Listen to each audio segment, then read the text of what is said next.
Hi, everybody. This is Marlene with Eerie.News, and today is February 12th, 2024, Monday, February 12th, 2024, 2 days before Valentine's Day. And for our first story, this is out of Stranger Than Fiction Stories. It's titled Dennis's Ghost.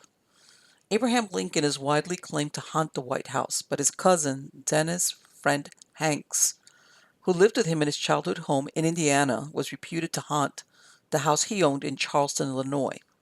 In 1965, Mr. and Mrs. Ticers moved into their newly purchased 14-room house largely to have a place for the antiques they had collected over the years.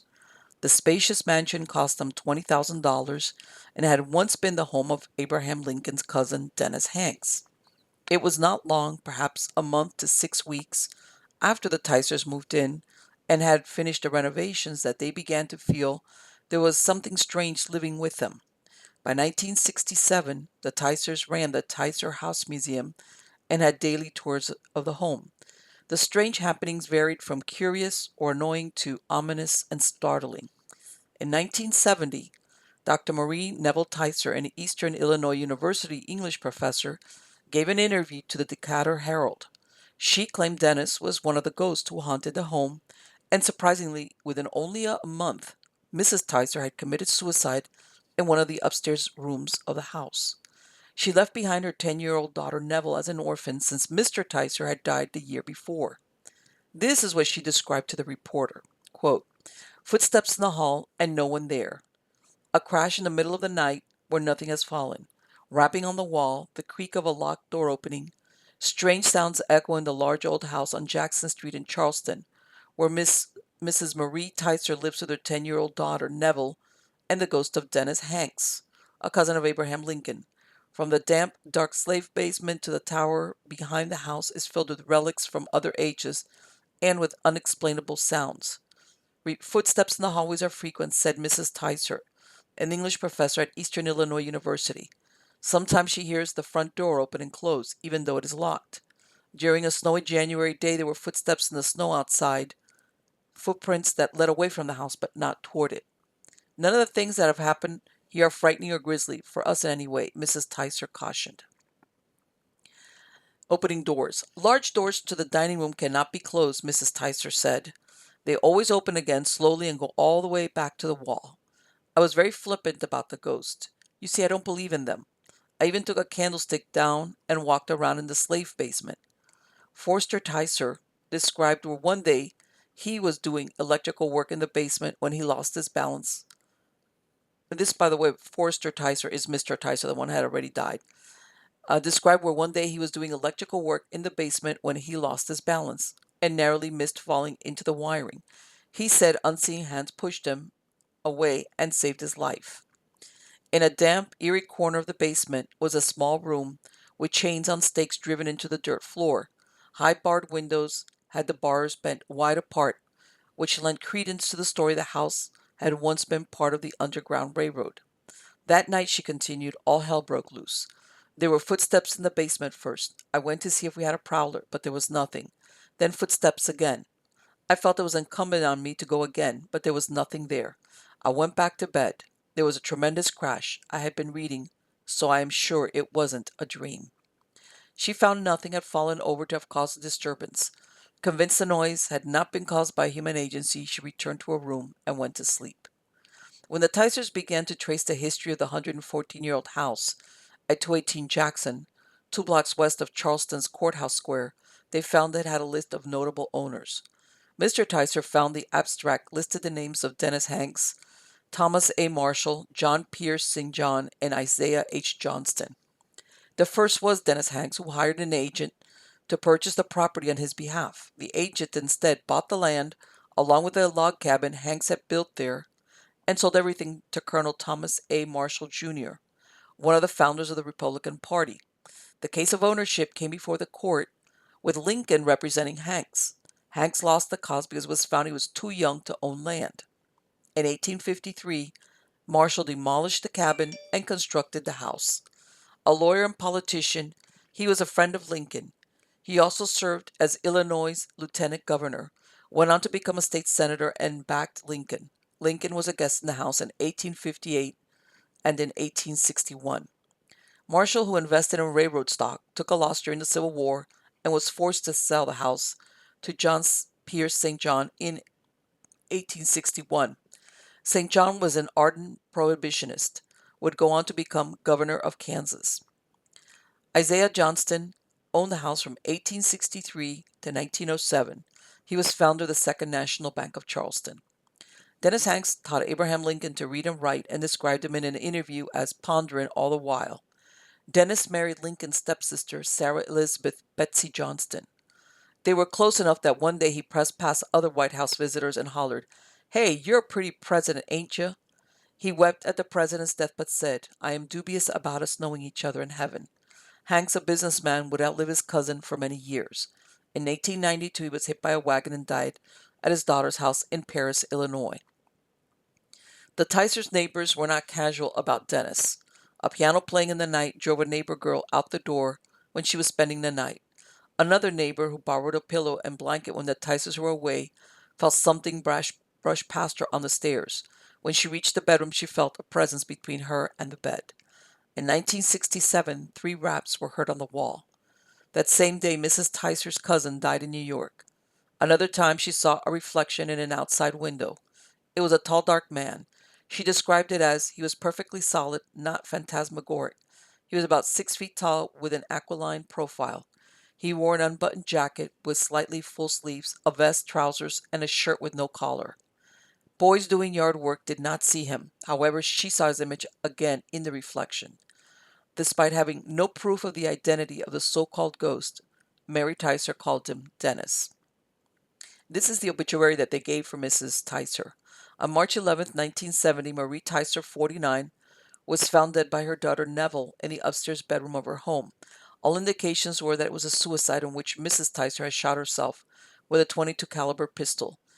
Mrs. Ticer had received a Doctor of Philosophy's degree from Ohio State University in 1950, and she held a Fulbright Fellowship at Queen's University in Belfast, North Ireland until 1951. Her husband, Forrester, had died only a year before in 1969. In January 1969, they had both died within 5 years of living at the house. A year later, this is a year after Mrs. Ticer's suicide, the entire antique collection was auctioned off. By 1974, Gerald Jerry Moore with his wife, kids, and pets moved in. Mrs. Moore, whose birthday was October 31st, laughed at all the stories, including the ones the neighbors told them. She said all the ghosts had fled.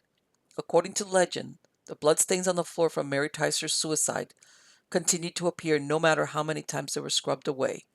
In 2008, a self-guided tour was allowed on the property on the location of the historic debate between Lincoln and Stephen Douglas 150 years before. In May 2022, the Moore family sold it for $125,000. So there you go. I mean, was a very famous house, and that's why it had all these. It was close to the courthouse, so it was one of the older homes, and obviously it had a lot of notable owners. But from what I understand, like in later years, the neighborhood around it wasn't that good. But still, that's very weird that within 5 years, both Mr. and Mrs. Ticer are both young people.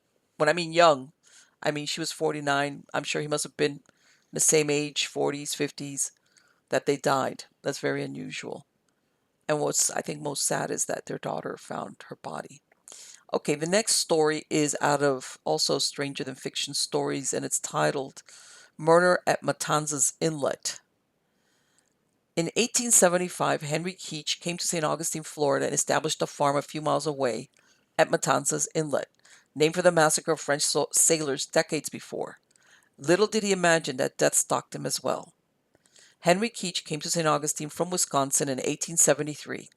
He purchased a farm in St. Johns County, 14 miles from the old Fort Matanzas Inlet. He was industrious and prospered. He came with a woman who all believed was his wife.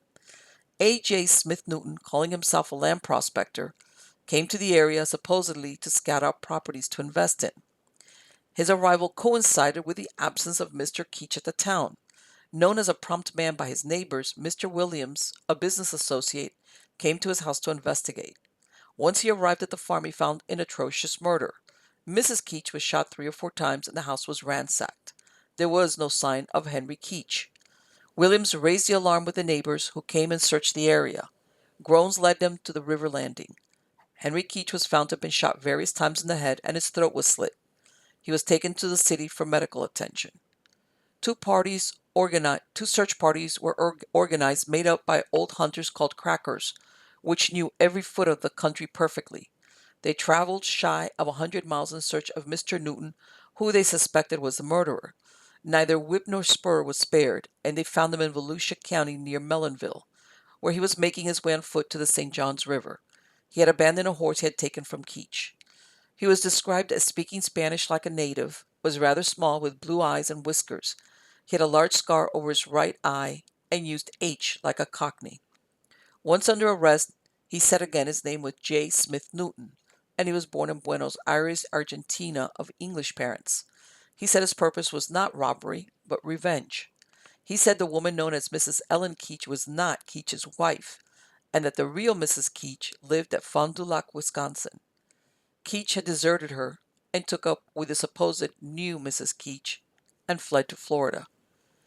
Newton said he was employed by Mrs. Keach, who was his aunt, to follow her husband and murder both him and his mistress. As a reward, he was to receive a share of the estate of Mr. Keach, which was worth $30,000. He was led to confession since an attempt was made by some of the citizens of Orange County to lynch him. Initially, it was believed the motive for the crime was robbery, but Newton carried on his person a letter waiting to be mailed, where he told his Aunt Marianne that he did what she instructed and killed both Henry Keach and the woman he was living with. It seemed he had posed as an investor with Keach and persuaded him to go out in his boat to fish in the nearby inlet. When they got near the shore of a small creek, Newton got behind him and shot him in the head. One ball entered through his neck, near the head and ranged down, not going very deep. The other one was over the right eye and glanced off, only stunning him.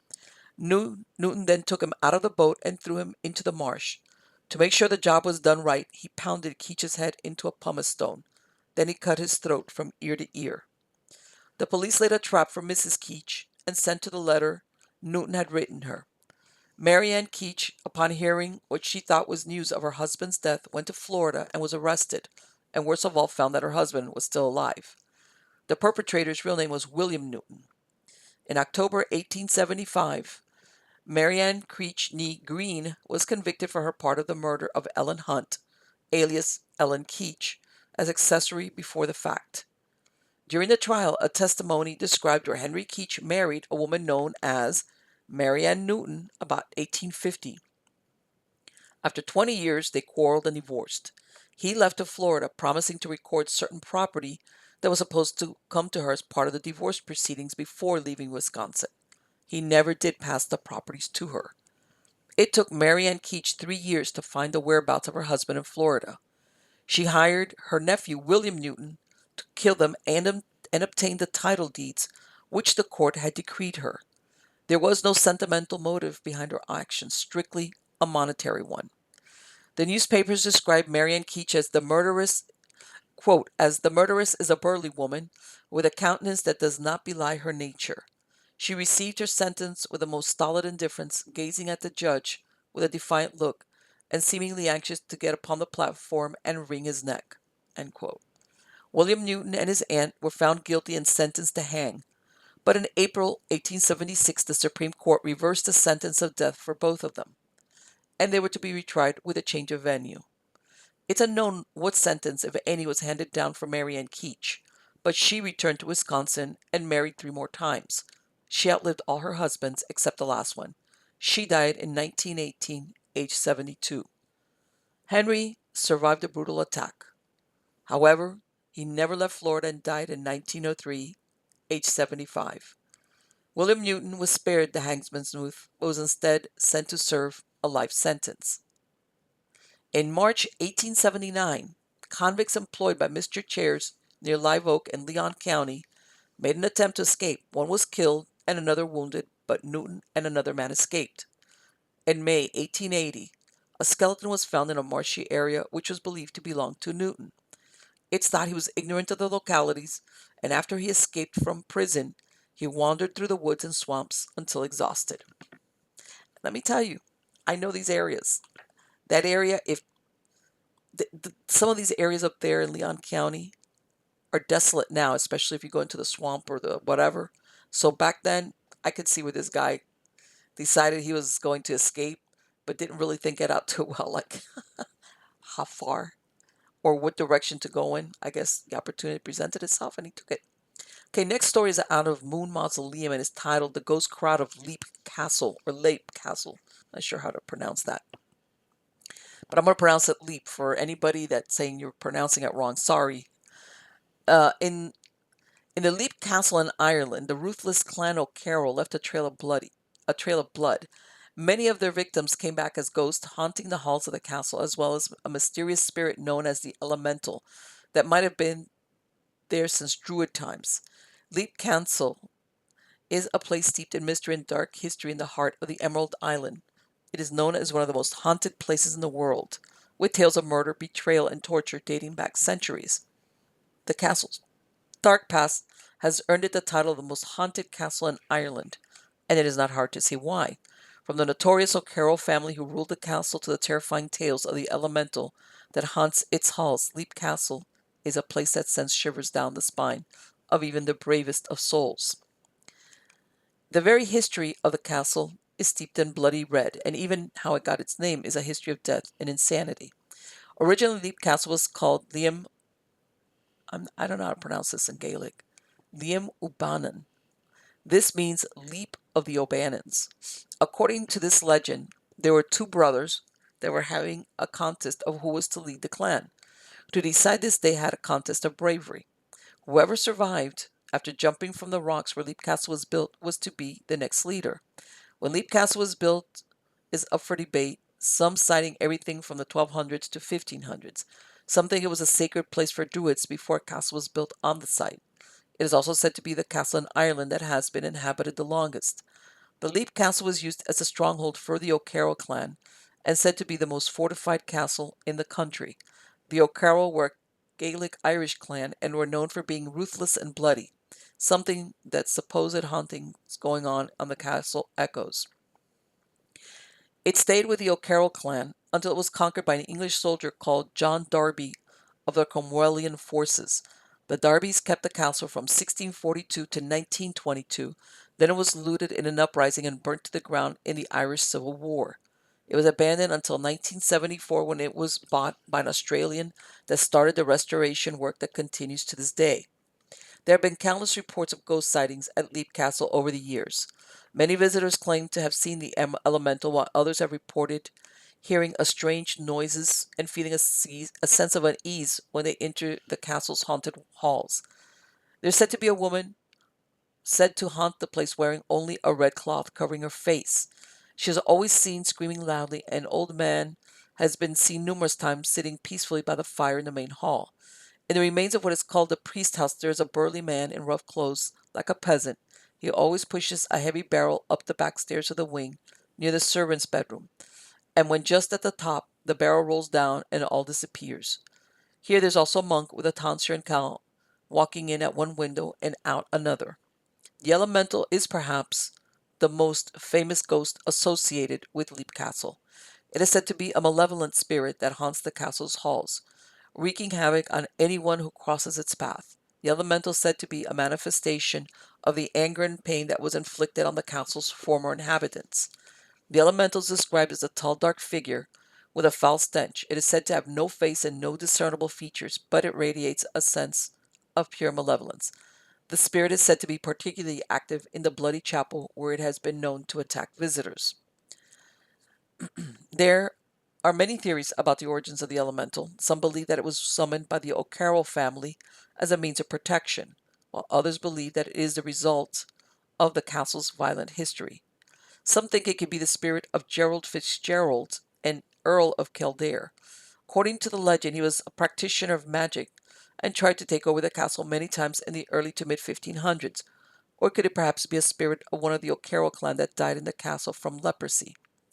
Another theory is older than the castle itself and thought to be a spirit put there by druids that used to live there before the castle was built to protect the sacred site they used for rituals and magic. Since when the spirit came to the castle is uncertain, as it was abandoned for so many years. Some claim it was a woman called Mildred Darby that invoked the spirit when she dabbled in the occult and wrote down a lot of her experiences in Leap Castle. Mildred Darby lived in the castle in the early 1900s and is a person that made many of the legends and ghost stories surrounding the castle known to the world, where she published her experiences living in the castle. This was the same time when they found over 100 skeletons in the oubliette in the Red Chapel. Whatever its origins, the elemental remains one of the most terrifying ghosts in the castle, although it is said it only comes when provoked. The Ryans that have lived in Leap Castle since 1991 claim that they haven't had any hauntings from the spirit once they moved in. There are two little girls said to be haunting the castle. The little girls, aged 11 and 6 respectively, are seen mostly playing in the main hall and running in the stairs. People think they might have been one of the last of the O'Carrolls residing in the castle, or perhaps even the first of the Darbys, as they look like they came from the 1600s. Emily is said to have died from a fall from the battlements of the southeast side of the castle. People claim to have seen a girl falling from the roof but disappearing before hitting the ground. According to the Ryans, they have on more than one occasion heard a child scream as if reliving the final moments from falling. Charlotte, on the other hand, is seen with a deformed right leg. She drags it backwards, trying to keep up with the older ghost. Accompanying the little girls is often the ghost of a governess of a nanny. A lot of the information about the two girls comes from Mildred Darby's seances, and she had this to say about her encounters with a ghost. Another night I was sleeping with my little girl. I awoke and saw a girl with long fair hair standing at the fireplace, one hand at her side, the other on the chimney piece. Thinking at first it was my little girl, I felt on the pillow to see if she were gone, but she was fast asleep. There was no firelight of any kind in the room. One of the most prominent figures haunting Leap Castle is the Red Lady. According to the legend, she was a woman that was kidnapped by the O'Carroll clan and kept as prisoner in the castle. While in prison, she was raped by more than one member of the O'Carroll clan and got pregnant. This was not welcomed by the O'Carroll, that didn't want to be responsible for feeding another mouth. When she gave birth to the child, one of the clan members killed the baby with a dagger. This was the final drop for the mother, who grabbed the very same dagger and killed herself with it. After her horrible death, many have claimed to have seen the Red Lady in the castle. According to them, she is a tall woman dressed in red. She is said to walk through the castles, still holding the dagger they used to kill her child. Mildred Darby described her like this in her article. There's a tall, dark woman in the historic scarlet silk dress that rustles. She haunts the blue room, which always used to be the nursery, and sobs at the foot of the children's beds. The legend of the Red Lady are plentiful in Ireland, especially in the old castles and mansions. They often work in the ghost stories, like the Lady in White of mainland Europe or the Grey Lady in Scandinavia. In many of the stories about the Lady in Red, she met a bloody and violent end. One of the most horrible stories from Leap Castle comes from within what is known as the Bloody Chapel, where people have seen bright lights coming from the upper windows at night when passing the castle, even though no one is inside. Once one of the priests of the O'Carroll was murdered by his brother in a power struggle within the family after the ruling chieftain Mulrooney O'Carroll died in 1532. The priest had just begun Mass when his brother stormed into the chapel and murdered him there. Because the priest started the Mass before the arrival of the brother, it was considered a huge insult by him, and it ended in bloodshed. After this, it is said that the priests have been haunting the chapel, especially as he had been seen standing in the stairway. Inside of this is a chamber called the oubliette. It used to be a place where they stored valuable things, as well as working as a hiding place if the castle was under siege. The O'Carrolls had another purpose for this place, though. They used the place as a small dungeon where they kept prisoners. The very word oubliette is French, meaning to forget. And one time, the O'Carroll threw one of their prisoners inside of the chamber. They simply forgot about it entirely. They also used it to dispose of the bodies they had killed within the castle walls. They used to invite people over to a feast, but poison the food and cut their throat before being thrown into the oubliette. It is said that 39 of the O'Neill clan were killed this way. One of the most famous ghost sightings at Leap Castle occurred in the 1900s when they discovered the chamber again.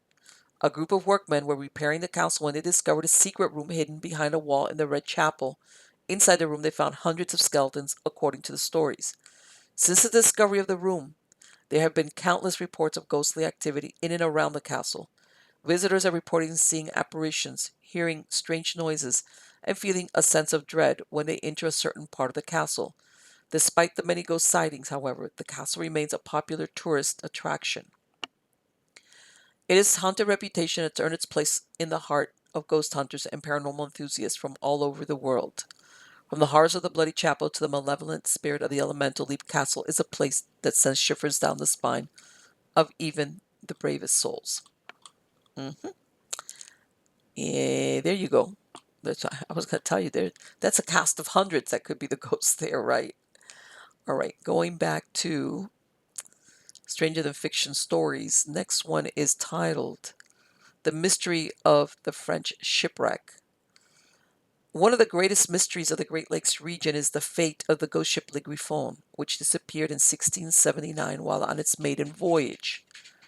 The vessel was built by René Robert Cavelier Sieur de la Salle, a French explorer who hoped to find a route through the Great Lakes in order to reach Asia. Built on the Niagara River, she was a ship of 60 tons burden and fitted with 2 masts. Loaded with furs, the vessel was believed to have sunk in Lake Michigan amid rumors that it was cursed by Mitiomec, an Iroquois tribesman who said the ship would sink in deep water. The boat was launched on August 7, 1679, with a crew of 32, which included La Salle and Father Louis Hennepin. It traversed Lake Huron and Lake Michigan that had only been explored before in canoes. On September 18th, La Salle disembarked and sent the ship back to Niagara with a crew of 6.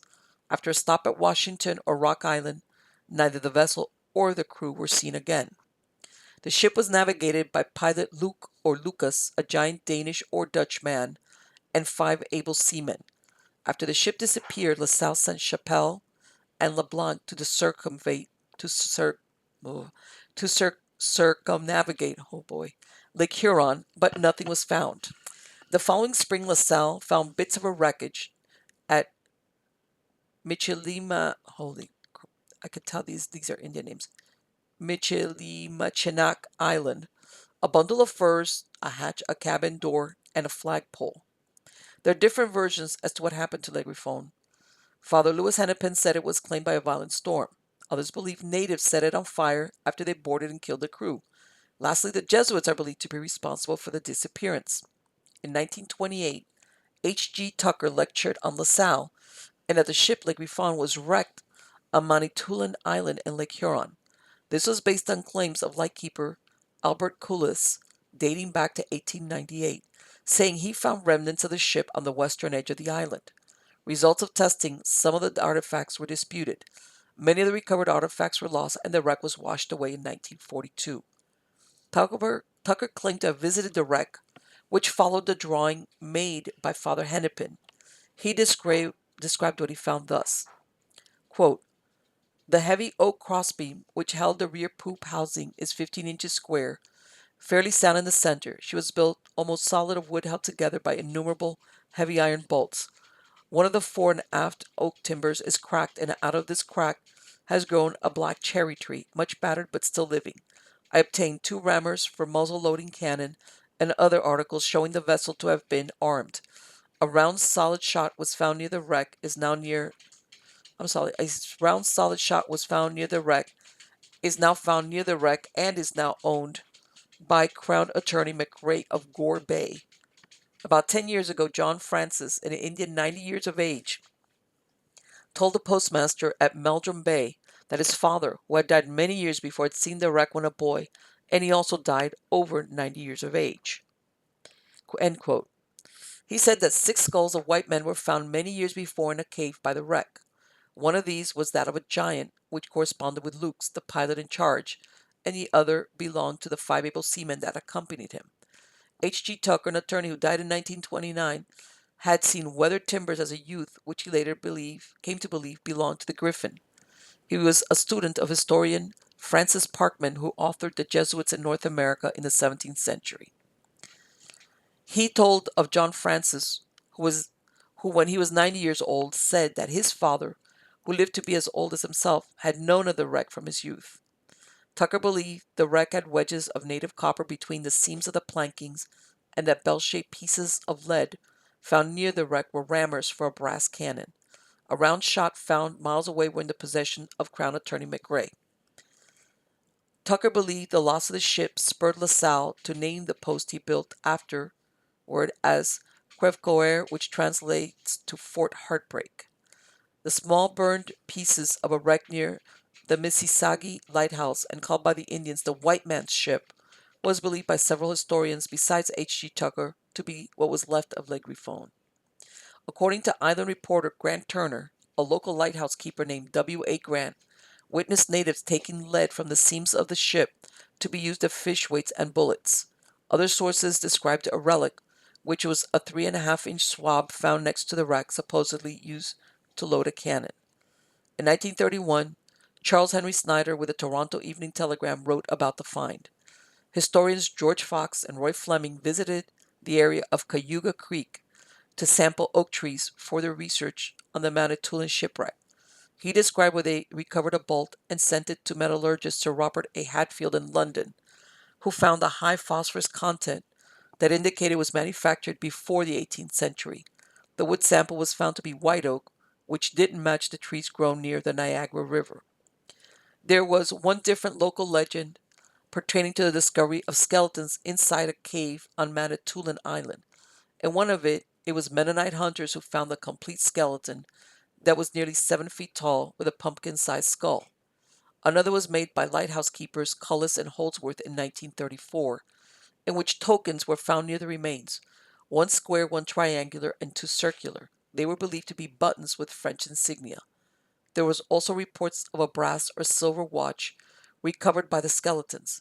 There is a cave of the skeletons, which present day is privately owned, but in 1938 looked like a depression near a large boulder, and it was not the Mindemoya Cave.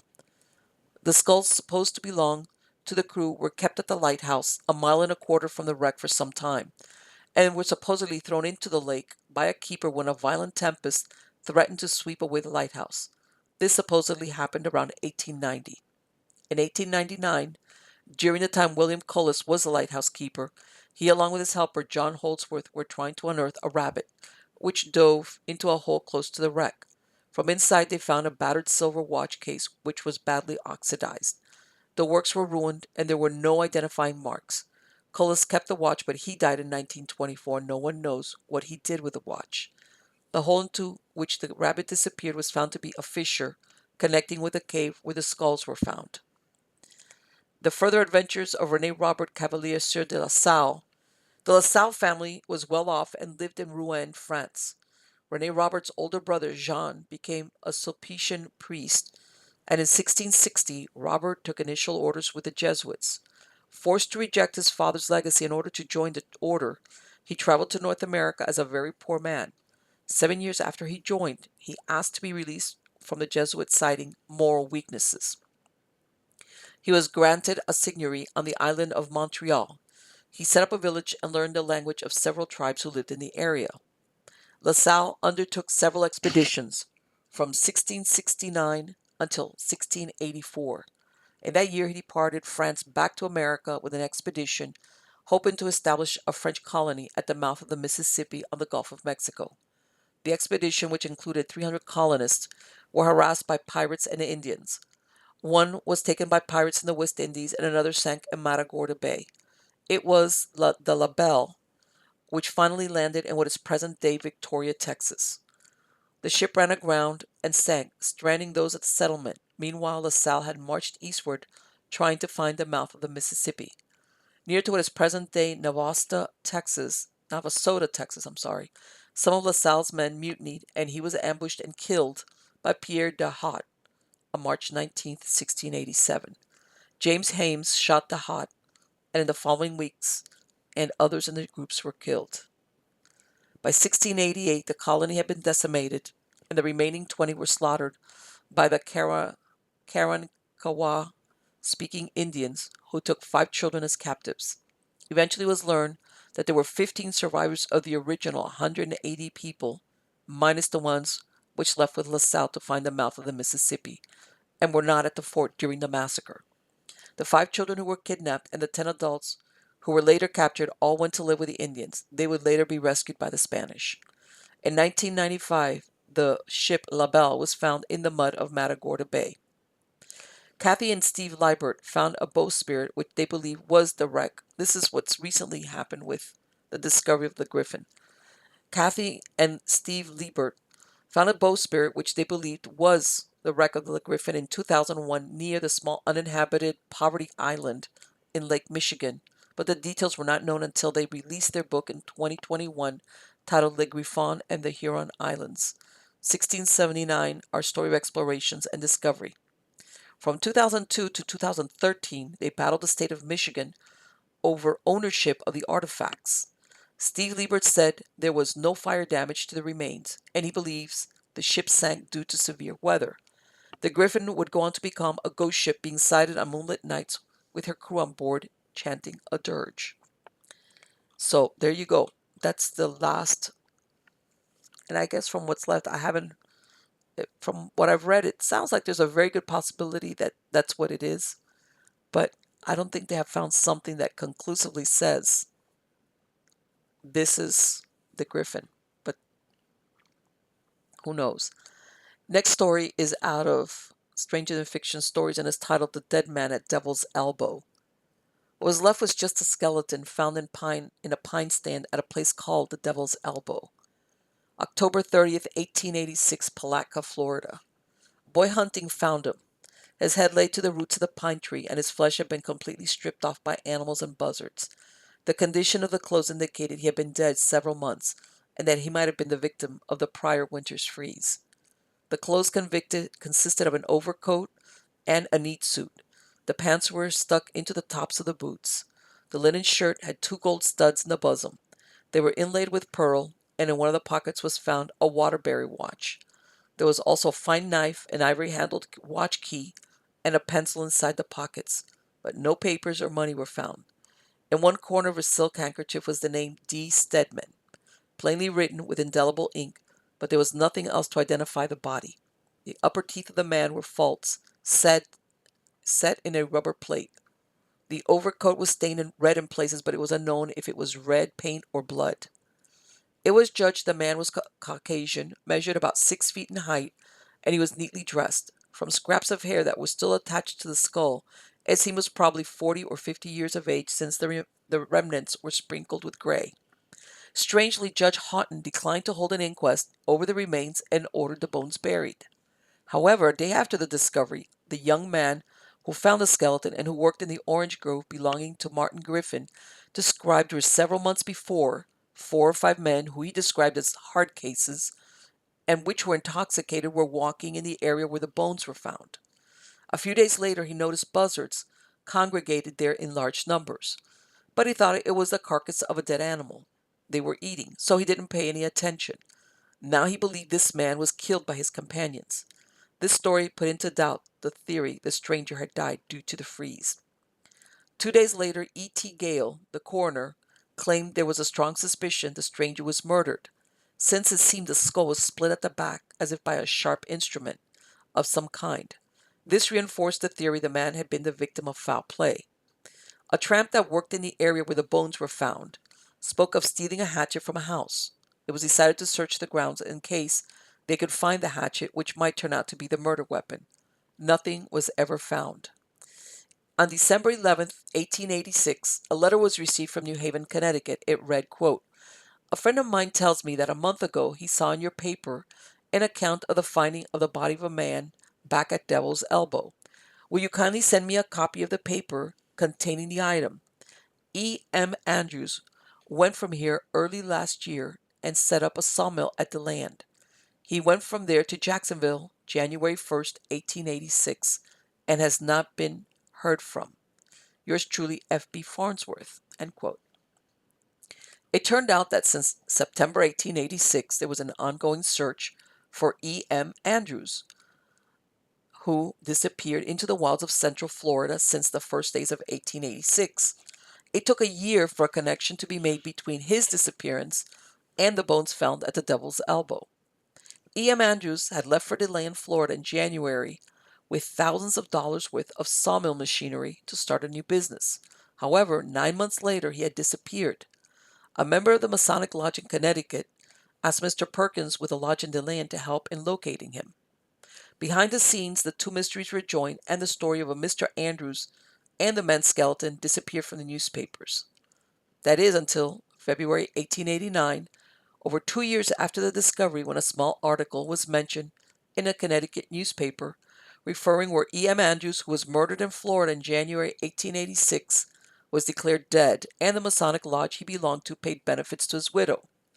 And that would have been the end of that, except in September 1889, Mr. Andrews, a wealthy architect and builder, was found very much alive, living in Oregon. The Masonic fraternity, who had paid his widow insurance benefits, were asking for a refund, and until this arrangement was finalized is when he would step out of his hiding place. Andrews refused to meet with newspaper reporters, and he had H.C. Baldwin from Naugatuck act as his spokesman.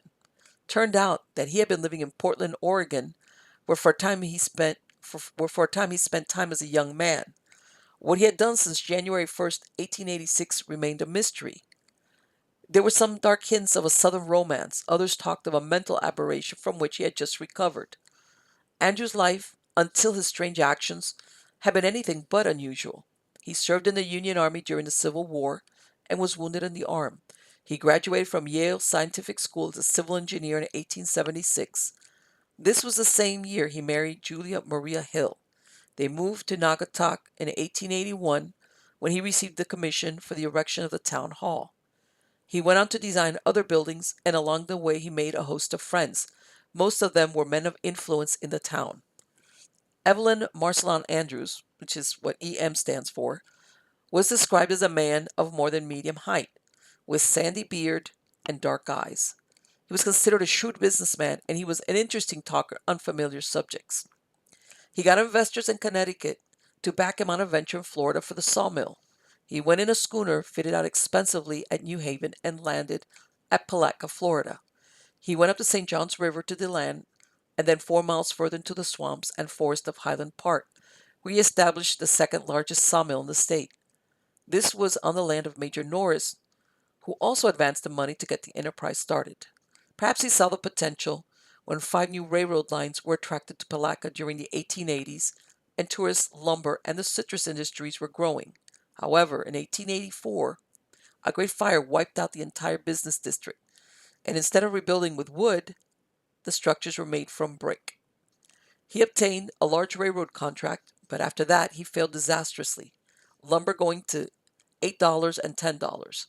He persisted with the business. However, he was a slave driver with those working for him, and threats were made against his life. His wife went to Florida and stayed with him, but she eventually returned to Connecticut. In the summer of 1885, he contracted malaria and was said at times to show symptoms of insanity. He got behind in business and became very discouraged. He tried to raise more money, but then he disappeared mysteriously. His brother-in-law came to Florida to find him, and a reward of $500 was offered for any news of him, dead or alive. An announcement with his description was distributed throughout the state.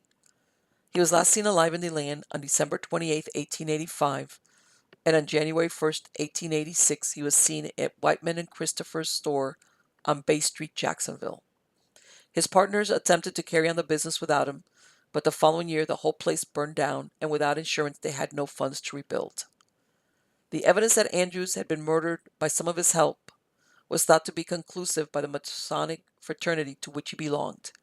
When the skeleton was found at Devil's Elbow, it seemed it had found the answer as to what happened to E.M. Andrews.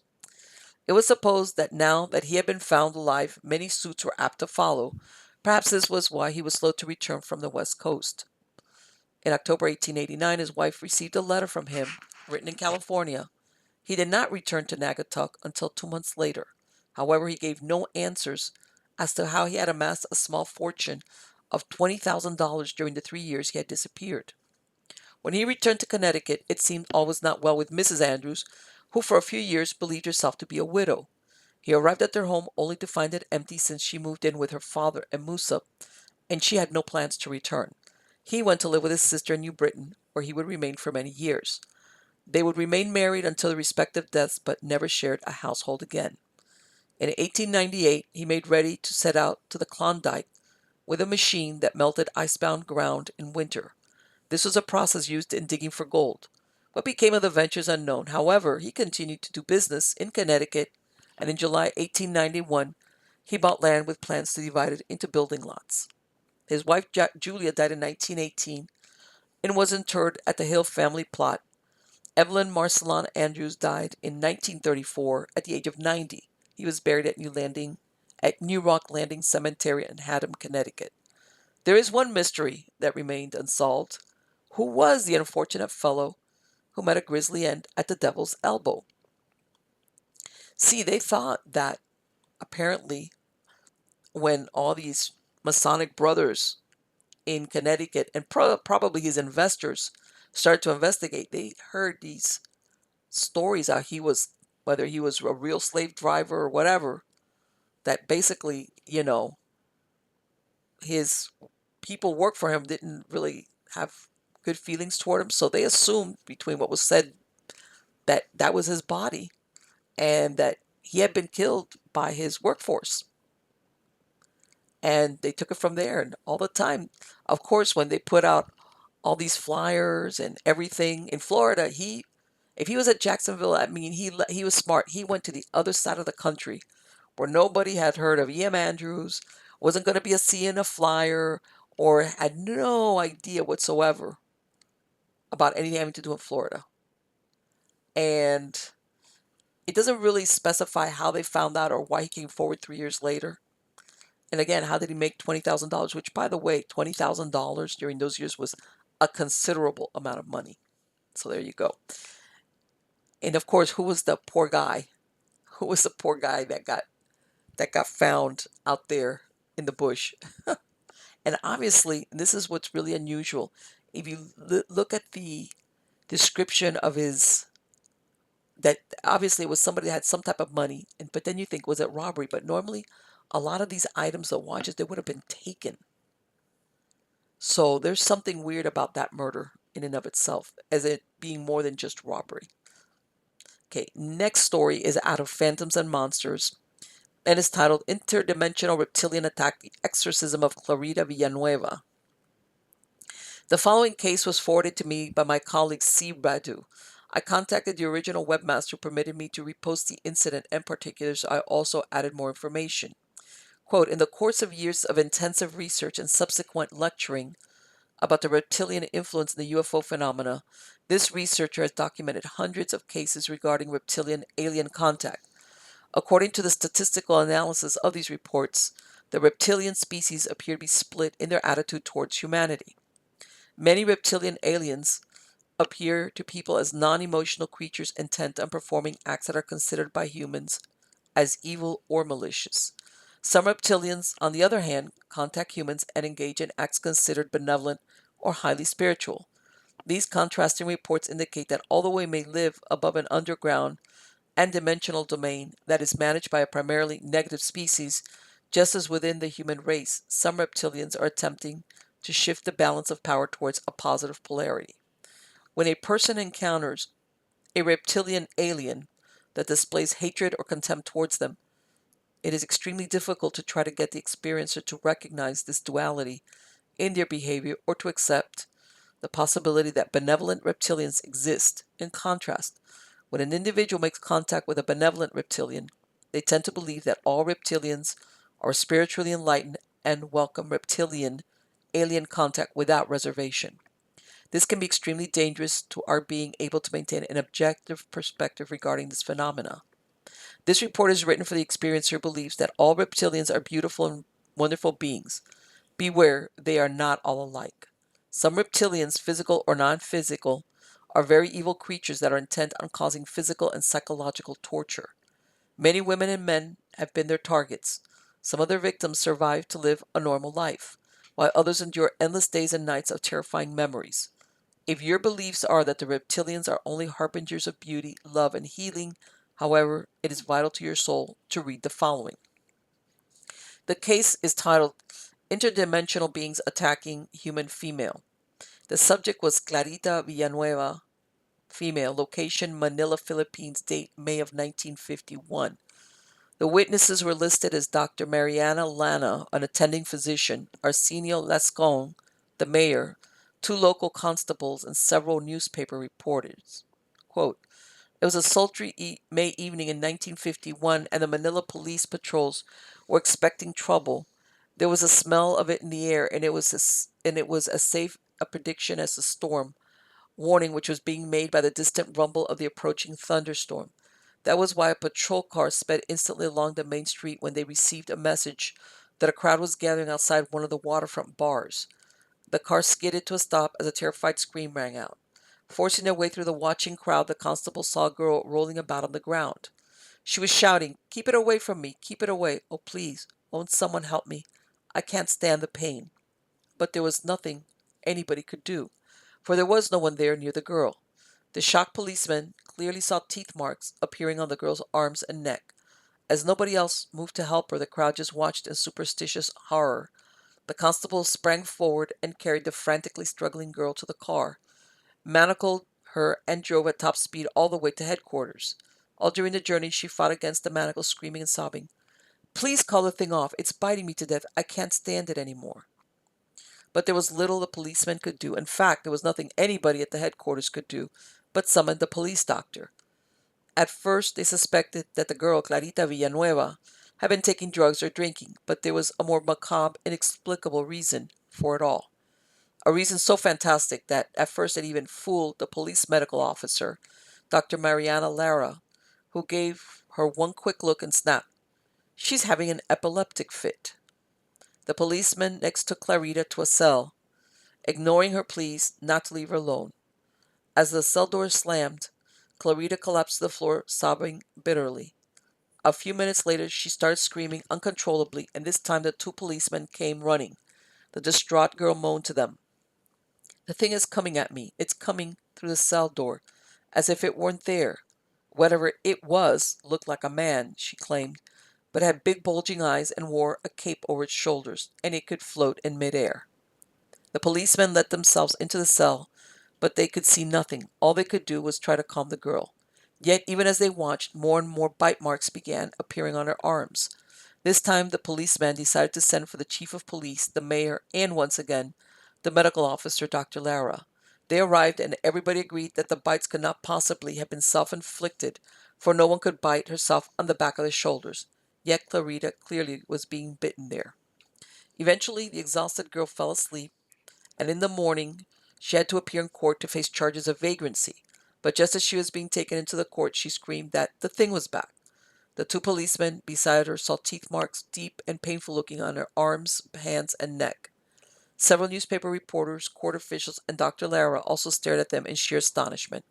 For 5 terrifying minutes, the attack went on until Clarita fell unconscious to the floor. Then the amazed medical officer carried out an on-the-spot examination and found herself baffled. "These bites are genuine," he told reporters, "and they are not self-inflicted." The reporters knew they were on a great story and rushed to catch their editions. Half an hour later, Mayor Arsenio Lascon arrived and spoke to Clarita, whose arms and hands were badly swollen by then. Mayor Lascon decided to ride in the ambulance with the medical officers, Lara, and see that nothing happened to the unfortunate girl. But even in the ambulance, she shouted once again that the thing was after her. Only on this occasion there were two of the creature, both with the same large staring eyes. Both the mayor and the doctor said on oath that they watched a vicious-looking teeth mark come up on both sides of the girl's throat and her hands, even as the mayor was holding them to comfort her. It took 15 minutes for the ambulance to reach the hospital, and to Lascon they were there the longest 15 minutes of his life. It seemed more like 24 hours in hell. He said afterwards, strangely, once the girl was in the hospital, the attack ceased, and although she was guarded night and day, nothing ever happened. She recovered and was released from the hospital 6 weeks later. Dr. Lara, once skeptical, was now deeply interested in the case and recorded, quote, "What happened to Clarita Villanueva is a complete mystery, something which defies description. She was repeatedly attacked by something with invisible sharp fangs. We shall never know what it was, but I don't mind admitting that I was scared stiff, and even today Clarita still has bite marks all over her body. Evidence of the impossible was unhappily possible. Okay. And notes. Who or what was the attacker? Stories of invisible creatures viciously assaulting women are not new. It has been ongoing since time began.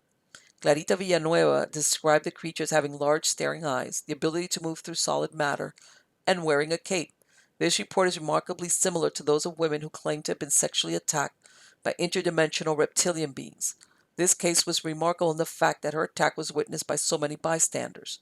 People who could do little else other than stand by helplessly, watching her be inflicted by unseen large-eyed creatures who walked through walls. Could this effect have been inflicted upon Clarita by two interdimensional Draco reptilian beings? Could Clarita have been misidentified their retracted bat-like wings as capes during her frightful encounter? Reports of these creatures attacking animals and humans are increasing. The veiled boundary or border that separates dimensions is slowly collapsing, and are we about to be invaded by something that's already here? Perhaps even besides you as you read this. Okay. Now, I'm going to go ahead. This is a video. Clarita Villanueva was an orphan from Bacolod. Her mother made money out of witchcraft and fortune-telling until she died when she was still young. Clarita felt unloved and decided to work in Manila as a maid in 1950. She eloped with a man who turned out to be married. She left him and became a club dancer. Clarita decided to watch a late-night movie and walk home alone. Police saw and arrested her for prostitution. At 17 years old, she was jailed for vagrancy at the 300-years-old Bilibid prison. On May 9, 1953, Clarita and the other inmates were disturbed by pebbles pelted in the carcel. When she was about to sleep, the thing, perched on a beam, then jumped and sat on top of Clarita. She screeched as small invisible creatures started biting her. Bite marks began to appear. She described one entity as a 10-foot-tall, dark man with curly hair all over his body and a big mustache. Interestingly, the creature had an angelic face. Clarita was summoned to the mayor's office. She was calm and sat beside the mayor. Suddenly, she laughed as if being tickled by someone and then screeched in terror. She said, things were taking turns biting her. According to testimonies, the bite marks on her neck and hand were still moist with saliva. The mayor himself restrained her hands, yet she insisted someone was biting her finger. When she was told to draw their faces, her pencil flew away. They called on the chaplain, Father Benito Vargas, but he only agreed to be an observer. Doctors at the old Bilibid hospital also helped, but they, too, were at a loss. The news quickly spread after the Manila Police Department's medical examiner, Drive Mariano Lara, appealed for help through the newspaper. Villanueva's story went viral, but only an espiritista came to help.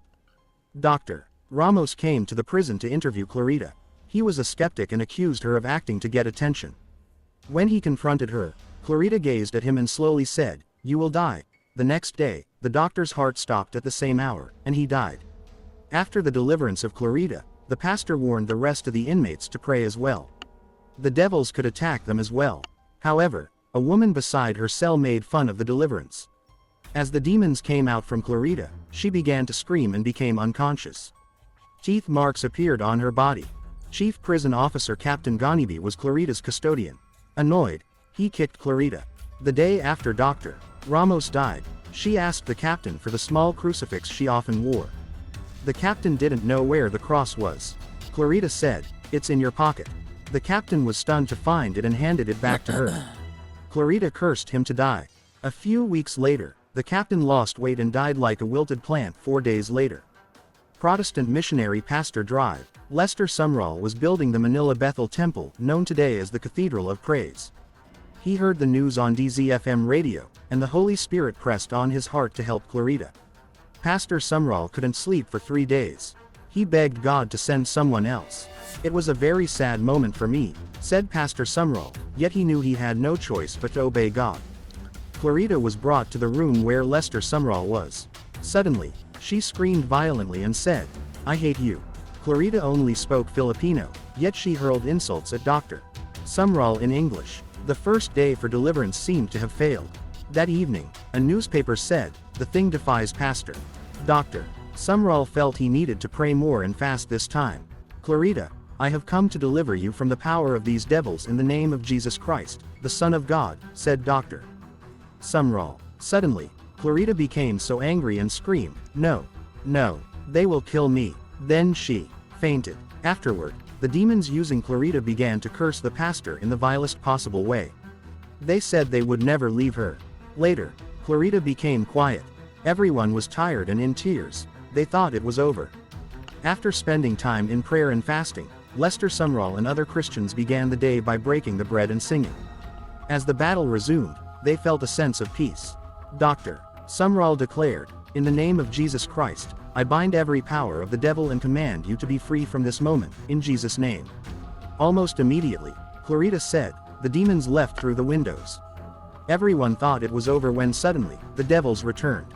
Clarita screeched, and Pastor Sumrall asked, "Why have you returned? You know you must go and not return." They said through Clarita, "But she is unclean, and we have a right to live with her." Dr. Sumrall refuted them and said, "Mary Magdalene was unclean with 7 like you, and Jesus came into her life, and she became clean by his mighty power. Therefore, I demand you now to depart, and Jesus will make her clean." They left again. When they were about to leave, the demonic entities returned but went for the 3rd time. Carlita was worried, for she was sure the demons would return once the Christian team left. Pastor Sumrall taught Carlita what she should do. She can command them to leave through the blood of Jesus. "You must say, 'Go, in Jesus' name,' and they will obey," he said. That night, Clarita gave a blood-curdling scream, "Help, they are back to get me. They are standing behind you," she said to the jail guard. He was scared and hid at his desk. Clarita cried to the guard and asked if he remembered what the pastor said she should say. The guard said in Tagalog, "Say, O God, deliver me in Jesus' name and Jesus' blood." Then she went into a deep coma. Authorities laid her on the table. They tried to open her clutched hands, and behold, she appeared to have grabbed a few strands of coarse black hair. Dr. Lara took the sample and used a microscope. He realized it wasn't from a human. It remains an unsolved phenomenon to this date. After Clarita was delivered, news reporters counted around 15 demons that left her body. Later, Clarita described the demonic beings as having long fangs with buck teeth in front. She was transferred to a welfare facility and was soon released. Clarita returned to the province, got married, and had a family. The demons never returned. Mayor Laxon and Dr. Sumrall became good friends. He supported the pastor's desire to preach in public and build a church. As the news of deliverance spread, Pastor Sumrall shared the story of healing in radio stations and churches. Hundreds of thousands of people came to know Christ and got saved. Pastor Sumrall did not use holy water, salt, or a crucifix but depended on Christ alone. A genuine Christian can rebuke a foul spirit in Jesus' name. Those who are truly in Christ cannot be possessed. Sickness, depression, and fear do not come from God but from the enemy. However, certain spirits cannot come out by anything except prayer and fasting. Mark 9:29.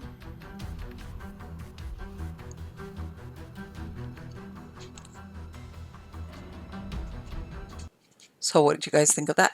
And see, this is interesting because this speaks of what happened to her as a demonic possession, but then the prior description is describing it as attacked by reptilians. I've got to do a little bit of research because it could be one or the other, or maybe one is the same thing as the other. You know, there is that theory as well. So anyway, guys, I hope you like this this latest version of Eerie News, and I will be back soon, very soon with, God, there's so many strange things going on, believe me. I will be back soon to relate some more unusual things. Until then, take care.